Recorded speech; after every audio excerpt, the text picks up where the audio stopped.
Ian एक शांत और संकोची लड़का था।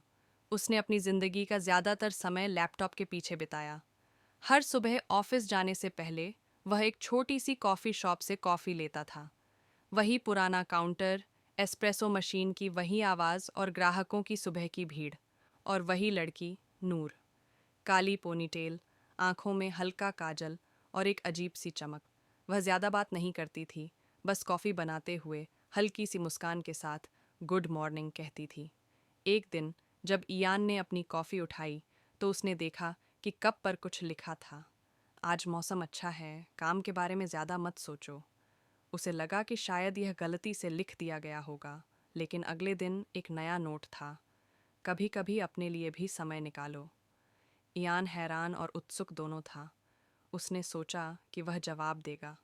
अगले दिन उसने कप के नीचे एक छोटा सा नोट चिपका दिया।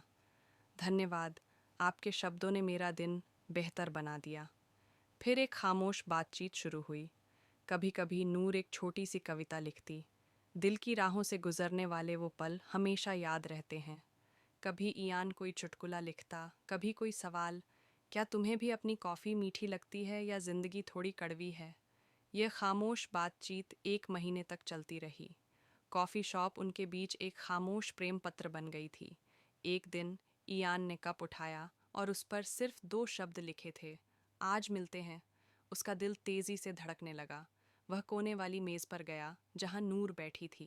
पहली बार दोनों बैठे और ऐसे बातें की जैसे वे एक दूसरे को बरसों से जानते हों। नूर ने हल्की हंसी के साथ कहा, पता है, मैं पहले सिर्फ कॉफ़ी बना रही थी, लेकिन तुमने मुझे एहसास दिलाया कि उसका इंतज़ार कॉफ़ी से भी ज़्यादा मीठा है। उस दिन के बाद कॉफ़ी शॉप सिर्फ एक जगह नहीं रही, वह उनकी कहानी का पहला पन्ना बन गई। और कहानी आज भी लिखी जा रही है।